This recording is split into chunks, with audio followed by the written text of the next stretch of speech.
Ang mga estruktura o pansamantalang tindahan na itinayo ng mga dating nakapwesto sa dating palengke ng Maria Aurora dito sa lalawigan ng Aurora ay tuluyan ng ipinagiba ng lokal na pamahalaan ng Maria Aurora sa mga negosyanteng nagpagawa nito.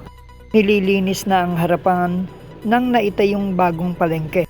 Bagamat almost finished na ang pagkakatayo o ang pagkakagawa ng bagong palengke ng Maria Aurora at naipagiba na nga itong mga tindahan na ginawa nila ng mga manininda na may pwesto sa dating palengke, ay sisimula na rin silang maglipatan sa mga bago nilang pwesto na higit na maganda at mas maraming pwesto kumpara kaysa dati. Ito ay pinunduhan ng provincial government ng Aurora ng nasa 50 million pesos. Panahon ni dating Governor Ray Tolentino na pumanaw na rin at provincial engineering ang nag-aasikaso. Ito ay sinimulan bago mag-national election 2025. Dati marami ang nag-agam-agam kung maitutuloy, kung masisimulan, maitutuloy o matatapos. Subalit ngayon ay ganap nang natapos. Inaantay na lamang ang formal na pagbubukas nito. Magiging karagdagang kita ito sa mga ng munisipyo sa mga bago pang negosyante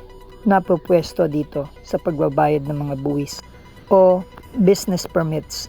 Buwis ng bayan ang siyang ginamit sa pagpapatayo ng nasabing bagong building na bahagi ng public market ng bayan ng Maria Aurora.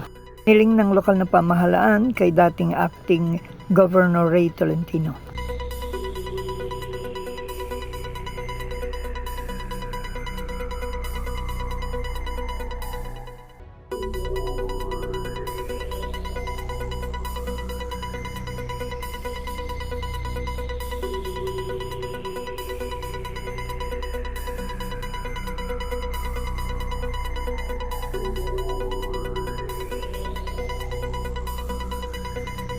Para sa NSK News ng NSK TV Channel, Narciso Co reporting.